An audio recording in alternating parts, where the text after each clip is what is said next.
How to set your clock a few minutes ahead of time on Samsung Galaxy S26 Ultra. So let's start the video. First of all, go to app library.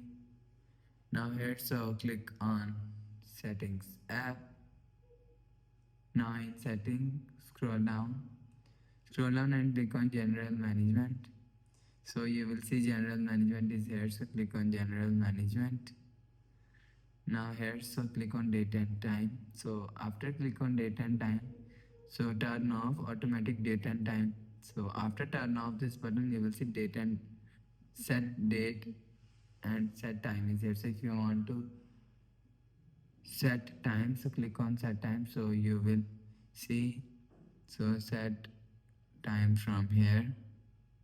So after change time, click on done and turn on this button. So after turn on this button, you will see your process is done. So after the process, go back to home screen, refresh phone. So that's how you can set your clock a few minutes ahead of time on Samsung Galaxy S26 Ultra.